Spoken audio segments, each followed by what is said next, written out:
요즘 날씨가 제법 이제 추위를 좀 느낄 수 있는 날씨인데요. 지난 금요일에는 제가 이제 아침에 보니까 좀 분위기가 이상해서 나가보니까 막 눈이 막 내리더라고요. 깜짝 놀랐습니다. 양산에서도 이렇게 눈이 많이 내리는가 깜짝 놀랐는데, 금방 또 그치더라고요. 여러분, 이런 추운 겨울, 특별히 이렇게 한파가 찾아오면 이렇게 생각이 나는 러시아 사람들의 농담 이야기가 있는데요. 우리는 영하 3, 4도, 5, 6도 내려가면 춥다라고 하고 영하 10도 이하로 내려가면 잘 밖에 나가지 않습니다. 자, 그런데 러시아 사람들은 이렇게 이야기를 합니다. 날씨가 영하 40도 이하가 아니면 춥다고 말하지 말라. 이 정도 날씨는 따뜻하다는 거죠. 그러면서 또 이런 말을 합니다. 영하 40도가 아니면 춥다고 말하지 말라. 그리고 40도 이하는 술이라고 말하지 말라. 참, 근데 잘 아시는가 보네요. 저도 사실 이게 술을 마시지 않기 때문에 이 40도 이상의 술이 얼마나 독한지 전 잘 모르겠습니다만은 우리나라 사람들이 자주 마시는 술 중에서 나름 독하다고, 그래서 마시면 늘 보니까 캬 하더라고요. 이 독하다고 하는 이 소주가 조금씩 차이가 있지만 일반적으로 20도라고 합니다. 그러니 러시아 사람들은 적어도 소주의 2배 이상의 알코올 농도, 이렇게 독한 술이 아니면 술이라고 말하지 말라라고 그런 말들을 하는데요. 러시아 사람들이 이렇게 이제 추위와 또 그 속에서 이 독한 또 술을 마시며 살아가고 있습니다. 그래서 그런지 WHO 세계보건기구에서는 러시아가 남성과 여성의 평균 수명차가 가장 심한 나라라고 합니다. 최근 자료에 의하면 러시아 여성의 평균 수명은 78세인데 우리나라보다 한참 낮죠. 러시아 남성의 평균 수명은 그보다 11세 낮은 67세라고 합니다. 보통 나라별로 남녀 평균 수명차가 적으면 서너 살, 많아도 한 4-5살, 8살 이상이 나지 않는데 러시아는 11살이나 그렇게 남녀의 평균 수명차가 납니다. 그 이유에 대해서 물론 여러 가지가 있겠지만 러시아 남성들의 수명이 짧은 이유는 많은 이유 중에서 가장 주요한 이유는 이 보드카를 비롯한 이 독한 술을 마시는 음주 문화의 영향이라고 사회학자들과 전문가들은 다 이야기합니다. 그렇게 독한 술을 마시니 알코올 중독은 물론이고 이 간 질환과 또 심혈관 질환이 또 러시아 남성들 사이에서 많이 발생한다는 것입니다. 우리 성도 여러분, 우리 성도는 주님의 은혜의 빛 아래에서 살아가는 존재입니다. 하나님의 따스한 품 안에 존재하고 있는 사람들입니다. 성령님의 온화한 숨결 아래에서 살아가는 사람들입니다. 그리고 무엇보다도 우리는 성령으로 충만하여 날마다 새로워지는 삶을 살아가는 존재입니다. 비록 밖의 날씨는 춥지만 주님의 이 따스한 은혜와 사랑 속에서, 성령님의 충만하심 속에서 영적으로 결코 움츠러들지 않고 더욱 힘있게, 마치 독수리 날개치며 힘있게 올라가듯이 우리의 영혼이, 우리의 삶이 힘차게 여러분 암사슴이 달리듯이 그렇게 이 추위 속에서도 살아갈 수 있는 저와 여러분이 될 수 있기를 바랍니다. 자, 이번 주는 또 이제 사도행전을 우리가 읽게 되는데요. 사도행전 13장을 앞부분을 좀 살펴보고자 합니다. 사도행전은 크게 둘로 나눈다고 하면 1장에서 12장, 13장에서 28장까지로 나눌 수가 있습니다. 이렇게 구분하는 근거는 이 전반부 1장에서 12장은 유대인이 중심이 되어 교회가 세워지고 있고 또 복음이 전해지고 있습니다. 이 후반부는 13장부터는 이제 이방 땅과 또 이방인이 중심이 되어 복음이 전해지고 있고 교회가 세워지고 있고 선교가 이루어지고 있습니다. 자, 그래서 오늘 본문은 사도행전의 흐름 속에서 이제 이방을 향한 선교가, 전도가 본격적으로 시작되는 그런 아주 중요한 위치를 본문이 그렇게 차지하고 있습니다. 여러분, 상투적인 표현이지만 시작이 중요합니다. 정말 시작이 중요합니다.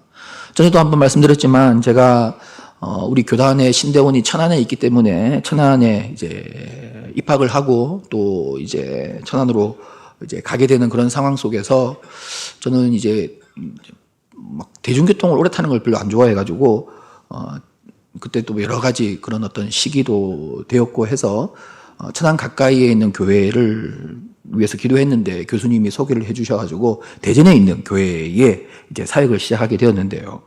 제가 교회에서 전도사로서 이제 사역을 시작할 때에 목사님이 그때 이제 토요일이었는데 한 여자 청년을 부르셨습니다. 그러더니 새로운 전사님인데 교회에 좀 구석구석을 좀 알려드려라, 좀 소개해드려라, 뭐 그렇게 이야기를 했습니다. 저는 처음 만난 그 청년이 저를 데리고 가이드를 해주었는데요. 아무튼 참 상냥하고 친절하게 설명해 주었습니다.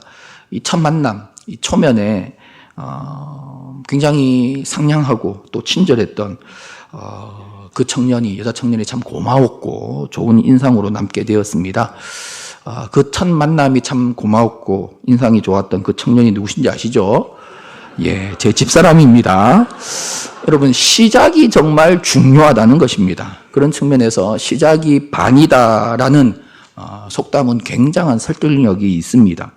오늘 본문, 여러분, 이 사도행전 13장은 바울의 선교 여행의 시작입니다. 여러분, 이 바울 지금 1차 이제 전도 여행이 시작되고 있는데요. 이 1차 전도 여행으로 끝나는 것이 아니라 이후로 2차 전도 여행, 3차 전도 여행, 그리고 로마로 향하는 그 여정도 결국은 이게 선교의 여정이거든요. 그 이후로 또 서반으로 가는 그 모든 선교의 여정이 계속해서 이어지게 되는데요. 그 시작이 바로 시작을 오늘 본문은 기록하고 있다는 것입니다.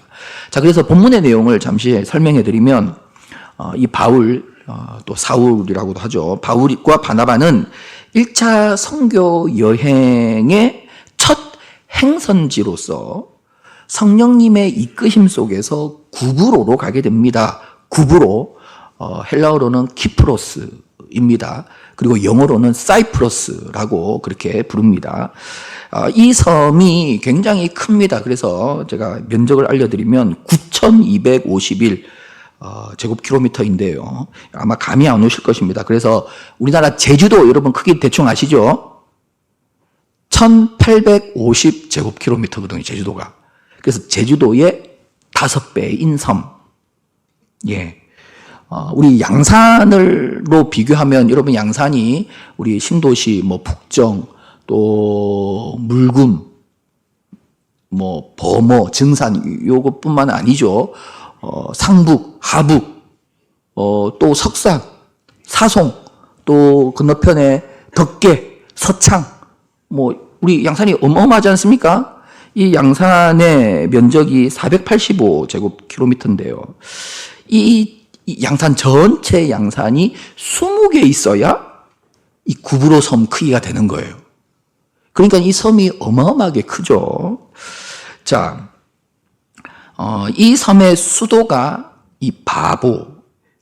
우리나라 말로 왜 이렇게 번역했는지 모르겠는데 아무튼 이 파포스입니다. 파포스. 자, 이 파포스에는 구브로서 이게 수도였기 때문에 그 큰 섬을 또 로마의 파견에 의해서 통치하는 총독이 있었습니다. 그 총독 이름이 서기오 바울인 거예요. 이 총독 곁에는 유대인 거짓 선지자 바예수가 있었습니다. 아마 자문 역할을 하지 않았겠습니까? 이 바예수는 성경이 거짓 선지자였다, 마술사였다라고 그렇게 기록하고 있습니다. 총독이 이제 바울의 선교팀이 와서 이제 복음을 전하는 것을 듣게 되었겠죠. 그래서 바울을 불러서 그 복음을 듣는데 복음에 관심을 가지고 있는데 이 바예수가 총독에게 그 말을 믿지 못하게 힘을 쓰고 애를 쓰는 거예요. 다시 말해서 복음을 받아들이지 못하도록 막 방해를 하는 거예요. 그렇습니다. 이제 선교 여행이 시작되었는데 지금 성경에서 첫 번째 영적 싸움이 일어나고 있는 것입니다. 바 예수는 복음을 대적하는, 회방하는 회방꾼입니다. 여러분 10절을 보십시오.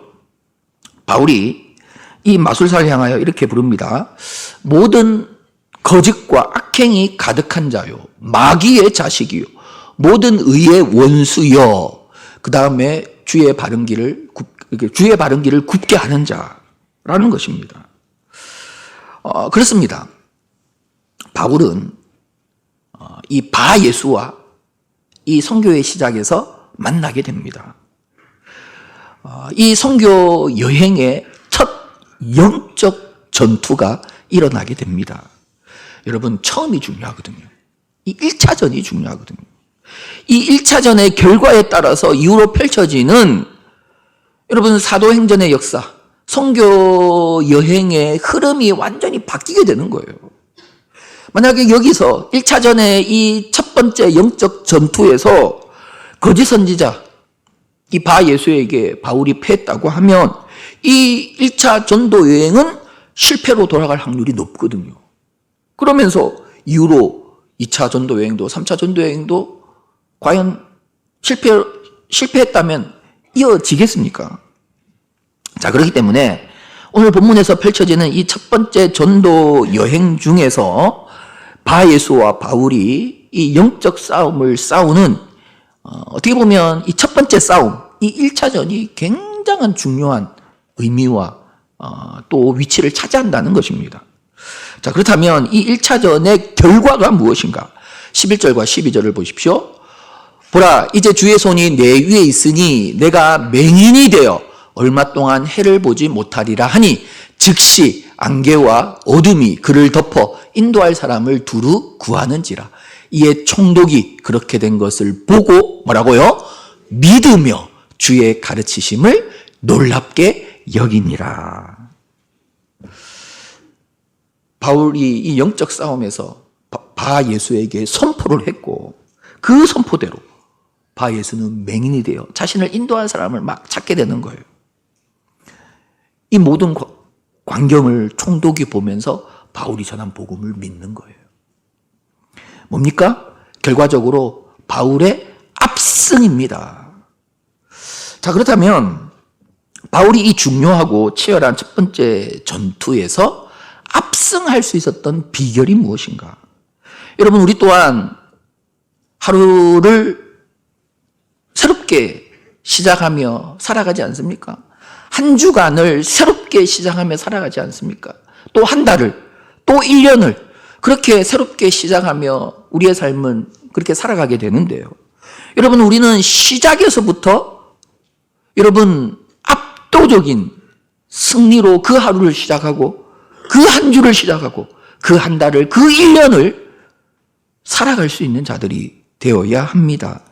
자, 그러기 위해서 오늘 본문 속에서 바울이 이 시작에서 압도적인 승리를 하고 있는데요. 그 승리의 동력이 무엇인가? 그걸 우리가 이제 볼 수 있어야 합니다. 여러분, 첫 번째로 오늘 본문에서 보여주는 영적 승리의 동력은 무엇인가? 4절, 5절, 6절을 한번 쭉 보시면 두 사람이 성령의 보내심을 받아 실루기아에 내려가 거기서 배 타고 구브로에 가서 살라미에 이르러 온 섬 가운데로 지나가서 바보에 이르러라고 합니다. 여러분, 무슨 말이냐면 바울은 가만히 있지 않습니다. 멈춰 있지 않습니다. 계속해서 전진하고 나아가고 있습니다. 항해하고 있습니다. 여러분, 이것은 이후에도 마찬가지거든요. 13절과 14절을 보시면 여러분, 바울과 및 동행하는 사람들이 바보에서 배 타고 밤빌리아에 있는 버가에 이르러 거기로 나아갔다는 거예요. 그리고 버가에서 더 나아가 비시디의 안독에 이르러, 비시디의 안독에만 이런 것이 아니라 더 이고니온으로, 더베로, 루스드라로 계속해서 나아가는 거예요. 여러분, 그렇습니다. 성경이 시작에서 압도적인 승리를 거두고 있는 이 바울을, 그리고 이 선교팀을 어떻게 우리에게 알려주고 있는가? 여러분, 이들은 끝없이 전진하고 나아가고 있었다는 것입니다. 여러분, 생각해 보십시오. 바울이 나아가고 있는 그 길은 이게 결코 우리가 여행과 같은 그런 길들이 아닌 거거든요. 여러분, 오늘날 패키지 관광, 패키지 여행 이런 데 가보면 막 끊임없이 막 움직이잖아요. 가고 또 가고 좀 이따 또 가고 막 가잖아요. 지금 바울이 그런 패키지 여행과 같은 여정을 하는 게 아니거든요. 여러분, 이들이 지금 나아가고 있는 길은 극심한 반대자들이 가로막고 있는 길이거든요. 수많은 원수들이 바울과 일행을 공격하고 이들의 걸음을 멈추게 하고 있는 거거든요. 무서운 기세로 이들에게 도전해 오고 있는 모든 현장들인 거거든요. 어디 하나 만만한 곳이 없습니다. 다 피 흘리기까지 싸워야 하는 그런 현장들입니다. 그런데 바울은 그 모든 영적 전투의 현장을 피하지 않고 계속해서 나아가는 거예요. 전진하는 거예요. 부딪히는 거예요. 나아가는 거예요. 여러분, 바로 여기에 해답이 있다는 것입니다. 여러분, 우리는 조금 힘들고 어려우면 멈춥니다. 두렵고 고통스러우면 그냥 배를 항구에 정박하고 그 자리에 머뭅니다. 포기합니다. 내려놓습니다. 마주한 현실이 힘들고 고달프면 싸우려고 하지 않습니다. 적당히 타협하고 그 자리에 안주해버리는 것입니다. 그러나 분명히 기억하십시오. 우리의 신앙은, 우리의 삶은 마치 자전거와 같습니다. 자전거는 계속 나아가야, 전진해야 쓰러지지 않습니다. 멈추면 쓰러지게 되어 있다는 것입니다. 여러분, 우리의 신앙이, 우리의 삶이 계속 전진할 때, 나아갈 때 여러분 승리하게 되는 거거든요. 결국 압승하게 되는 거거든요. 오늘 본문도 보시면 힘겨운 현실 앞에서, 영적 그런 전투가 계속 펼쳐지는 현실 앞에서 계속 나아가고 항해하고 전진하고 피하지 않습니다. 계속 전진합니다. 그런 바울과 그 일행, 여러분 11절을 보십시오. 보라, 이제 주의 손이 내 위에 있으니. 여러분, 하나님께서 능력의 손으로 바울과 그 전도 팀과 함께 하신다는 거예요. 결정적인 순간에 주의 손이 여러분 바울에게 역사해 주신다는 거예요. 그리고 9절에 성령께서 여러분 바울에게 임하시지 않습니까? 그러니 계속 나아가고 전진하고, 계속 나아가고 전진하는 바울에게 성령께서 임하시고 주의 손이 함께 하셔서 여러분 승리하게 하신다는 것입니다. 제가 2주 전에 한 목사님으로부터 문자로, 굉장히 장문의 문자로 연락을 받았습니다. 오래전에 우리 교회에서 사역을 했던 분이신데요. 교회를 개척하고 열심히 사역을 하는데 그만 간암에 걸리고 맙니다. 힘겹게 이제 간 이식 수술을 받고, 제가 내용을 보니까 수술을 받은 지 17년이 지났습니다. 여러분, 17년의 그 세월을 한번 눈을 감고 한번 상상을 해보십시오. 개척교회를 섬겨야 하고, 자신은 이 간 이식 수술을 한 이런 중병을 돌아보아야 하고, 또 가정에는 어린 두 아들이 있는데 이 어린 두 아들을 양육해야 하는 그 현실이 얼마나 고달프겠습니까? 얼마나 힘들겠습니까? 이게 수술이라는 게, 간 이식이라는 게 한 번으로 끝나는 게 아니잖아요. 끊임없이 치료해야 되고, 또 약물을 투여해야 되고, 또 복용해야 되고, 여러분 그런 현실 속에서 또 무리하면 안 되고, 개척교회를 사역을 해야 되고, 또 어린 자녀들은 또 양육해야 되고, 여러분 매일매일 마주하는 그 하루가 얼마나 힘겨웠겠습니까? 얼마나 어려웠겠습니까? 그러나 그 힘든 현실을 포기하지 않고, 내려놓지 않고, 중단하지 않고, 힘들어도 한 걸음씩 한 걸음씩 한 걸음씩 그렇게 중단하지 않고 나아갔다는 것입니다. 그 결과 결국 17년이라는 간 이식 후에 시간이 지났고요. 지금은 그 어렸던 두 아들이 이제 커서 한 명은 의과대학에, 한 명은 치과대학에 입학하고 졸업을 했고, 큰아들은 보건의로, 작은 아들은 치과 보건의로 지금 근무하고 있습니다. 지금까지 우리 교회가 또 그 교회를 후원하고 있습니다. 2주 전에 그 힘든 상황 속에서도 믿음으로 잘 자란 큰아들이 결혼을 한다고 그렇게 또 저에게 문자로 연락이 왔습니다. 여러분, 참 이제 17년이 지나서 웃을 수 있고, 그렇지만 그 17년 전에 그 하루하루가 얼마나 힘들었겠습니까? 얼마나 고달팠겠습니까? 건강까지 잃어버린 상황 속에서 얼마나 여러분 절망적이었겠습니까? 그 사모님은 또 얼마나 힘들었겠습니까? 그러나 포기하지 않고 한 걸음 한 걸음 나아가니 하나님의 손이 함께 하셨고 성령께서 도와주셨던 것입니다. 그래서 지금까지 개척교회를 잘 섬겨오고 계시고 두 아들은 장성해서 이렇게 의사가 되었습니다. 여러분, 이것은 또한 우리 신앙인에게는 이게 뭐냐면 소망이 있다는 거거든요. 우리에게는 소망이 있습니다. 여러분, 우리에게는 소망이 있기에, 분명한 소망이 있기에 어려워도 힘들어도 고달퍼도 심지어 절망적이어도 우리는 포기하거나 내려놓거나 중단하지 않고 전진하며 나아갈 수 있는 것입니다. 로마서 8장 24절과 25절을 보십시오. 우리가 소망으로 구원을 얻었음에 보이는 소망이 소망이 아니니 보는 것을 누가 바라리요? 만일 우리가 보지 못하는 것을 바라면 참음으로 기다릴지니라.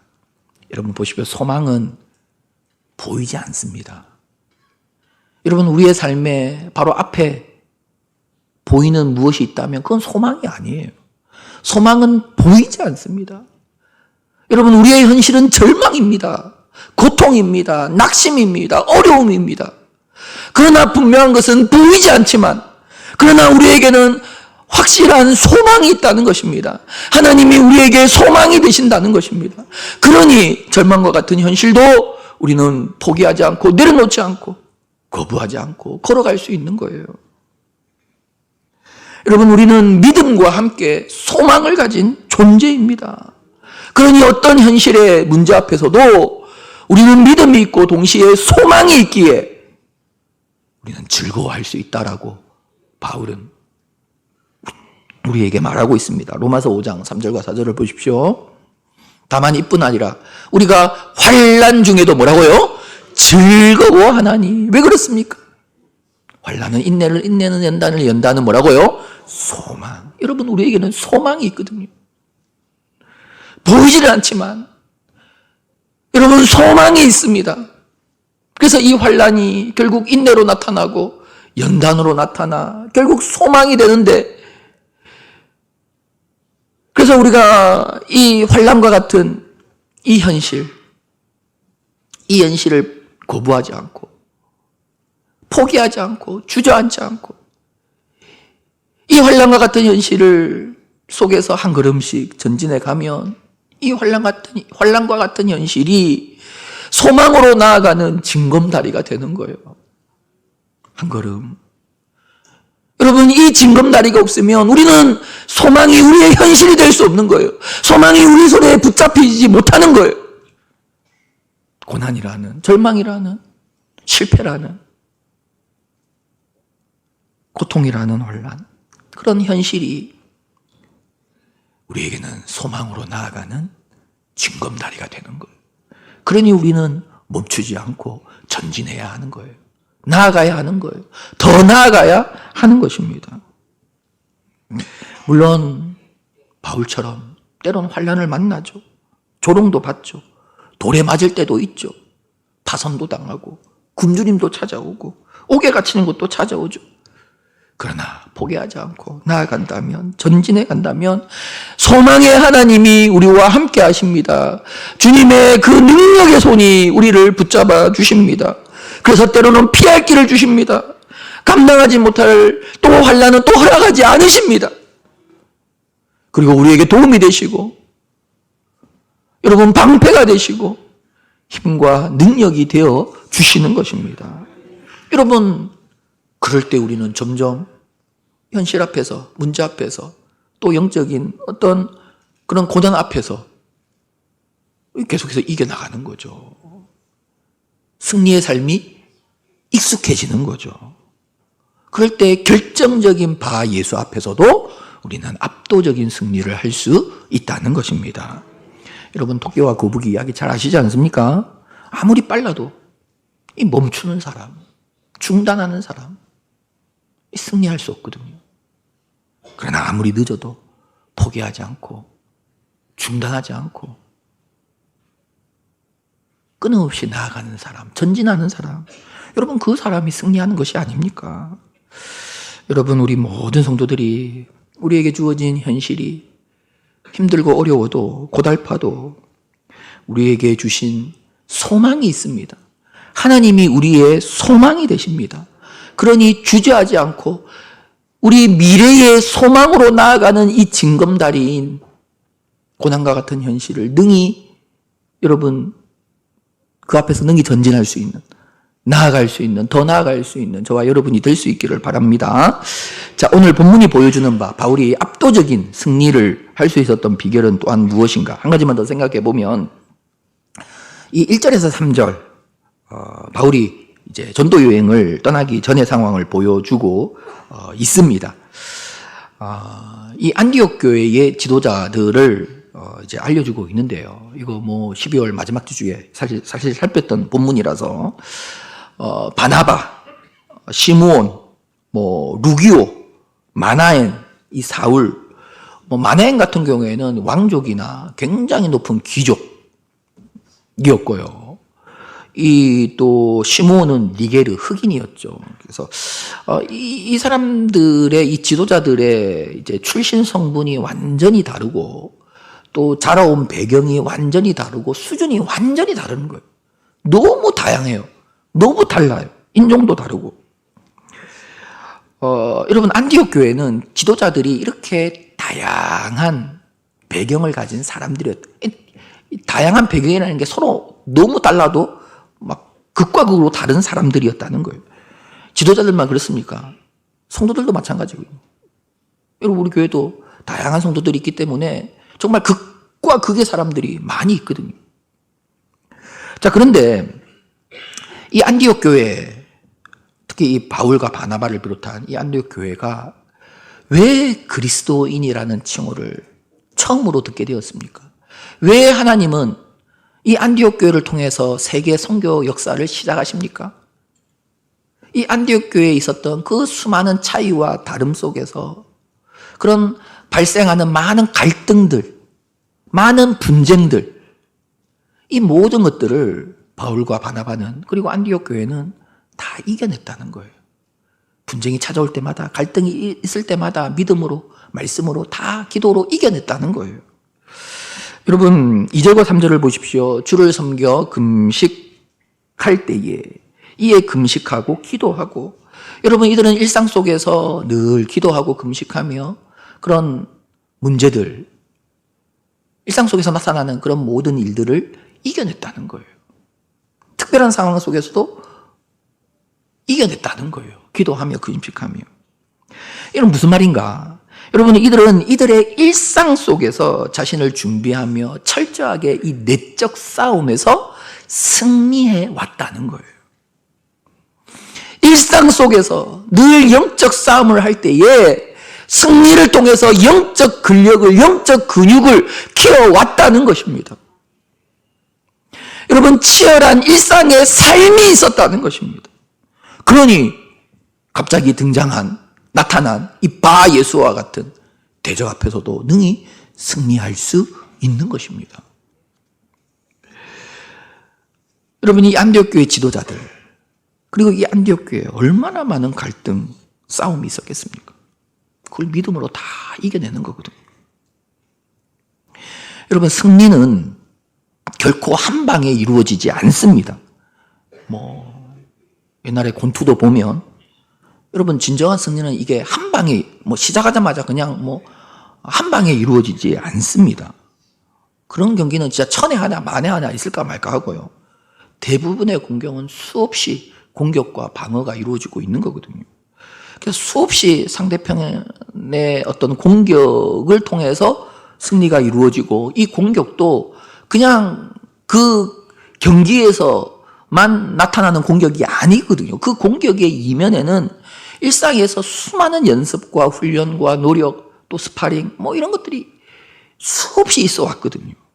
여러분, 그걸 통해서 또 수많은 공격을 통해서 그렇게 복싱 경기에서도 승리가 이루어지는 것이 아닙니까? 여러분, 드러나지는 않지만 우리의 작은 일상이 중요하고, 그 일상에서 승리할 때 진정한 승리를 누릴 수 있고, 바 예수처럼 큰 대적 앞에서도 압승할 수 있다는 것입니다. 성경에 보면 삼손이라는 사람이 있는데, 여러분, 우리가 삼손을 정말 통해서 우리가 진짜 교훈을 받아야 될 게 뭐냐면, 여러분, 이 삼손은 정말 큰 능력을 소유한 사람이거든요. 진짜 이런 슈퍼맨이 없습니다. 엄청난 힘을 가진 사람인데, 역사 이래로 삼손과 같은 사람이 없습니다. 특별히 성경에 보면 블레셋에 수천의 군사들이 몰려와도 삼손을 당해낼 수가 없었어요. 어떤 무기를 가지고 와도 삼손을 당해낼 수가 없었어요. 그리고 성경을 보면, 사사기를 보면 이 삼손은 하나님께 힘들 때 기도하면 하나님께서 즉각 응답해 주셨거든요. 그런 하나님의 은혜를 덧입은 사람입니다. 그런데 이 삼손이요, 엄청난 힘과 능력을 소유했음에도 불구하고, 그는 하나님의 이름을 부르면 하나님께서 즉각적으로 응답하시고 역사하시는 이런 은혜 속에 살아감에도 불구하고, 삼손의 결말이 뭡니까? 비참한 결말이거든요. 안타까운 결말이거든요. 물론 그 마지막에도 하나님께서 역사해 주셨기 때문에 삼손이 실패자가 아닌 듯 보이지만, 사실 삼손으로만 보면 그는 실패자예요. 실패자예요. 어떻게 그런 능력과 그런 힘을 소유하고, 어떻게 삼손은 하나님께 부르짖으면 하나님께서 즉각적으로 응답해 주시는 그런 은혜 속에 살아가는데, 어떻게 그가 이런 안타까운 결말을 맞이할 수밖에 없었습니까? 그건 뭐냐면, 여러분, 특별하고 중요한 그런 싸움에서 승리하는 것이 문제가 아니라 그의 일상이 실패했거든요. 그의 소소한 일상에서 그는 넘어졌거든요. 사소한 일상 속에서 술에 넘어지고 여자에 넘어지고 계속 실패했거든요. 적이 몰려와서 큰 싸움을 할 때 물론 한 번씩 이깁니다. 그때는 이깁니다. 여러분, 그때가 중요한 게 아니라 일상이 중요한 거거든요. 소소한 일상 속에서 승리해야 하는 거거든요. 삼손은 아무리 능력을 가지고 힘을 가지고 은혜를 입었다고 해도 일상에서 넘어지고, 일상에서 말씀과 멀어지고 하나님과 멀어지니, 아무리 큰 싸움에서 매번 이겨도 그의 최후는 얼마나 여러분 안타깝습니까? 얼마나 고통스럽습니까? 여러분, 이것은 우리의 영적인 삶도 동일하다는 것입니다. 우리는 일상 속에서 수없는 내적 싸움을 하지 않습니까? 그런 소소한 작은 싸움에서 우리는 이겨야 하는 거, 말씀으로 이겨야 하는 거거든요. 기도로 이겨야 하는 거거든요. 여러분, 관계 속에서 가까이 있는 부부 관계, 또 부모와 자식 관계, 그리고 또 우리 이웃 관계, 또 기관 안에서, 여러분, 우리가 이 사소한 이런 어떤 감정의 대립들이라든지 이런 것들이 얼마나 많이 일어나고 있습니까? 여러분, 사소한 이런 싸움에서 우리가 승리의 삶을 살아가야 한다는 것입니다. 일상에서 승리를 누려야 한다는 것입니다. 말씀과 기도로 하나님의 은혜 속에서 우리는 이번 어려움도 갈등도 이겨내고 극복하고 전진할 수 있어야 한다는 것입니다. 그러할 때 바 예수라는 그런 대적 앞에서도 우리는 압도적인 승리, 압승을 할 수 있다는 것입니다. 사랑하는 성도 여러분, 우리의 신앙과 삶이 바 예수 앞에서도 압도적인 압승을 할 수 있는 우리의 신앙과 삶이 될 수 있기를 바랍니다. 그를 위해서 우리가 매일 마주하는 우리의 현실, 그 현실이 우리를 힘들게 하고 고통스럽게 하고 또 절망적인 현실이라고 해도 여러분, 이 현실 앞에 우리는 포기해서는 안 됩니다. 멈춰서는 안 됩니다. 주저앉아서는 안 됩니다. 이 절망과 같은 현실은 하나님이 보이진 않지만 우리에게 반드시 예비하신 그 소망으로 나아가는 징검다리거든요. 길이거든요. 그러니 전진해야 하는 것입니다. 그리고 우리의 일상 속에서의 작은 생각 속에서 우리는 승리해야 합니다. 일상 속에서 작은 감정의 대립 속에서도 우리는 승리해야 합니다. 믿음으로, 기도로 승리해야 합니다. 여러분, 게으름, 나태함, 무절제함, 이런 작은 소소한 일상에서의 영적 싸움에서 우리는 승리해야 합니다. 그래야 바 예수 앞에서도 압승할 수 있는 신앙의 삶을 살아갈 수 있다는 것입니다. 여러분들 반드시 한 걸음 한 걸음 우리의 일상 속에서 또 소소한 삶 속에서 승리의 삶을 살아감으로 바 예수 앞에 압승의 삶을 살아가는 저와 여러분이 될 수 있기를 축복합니다.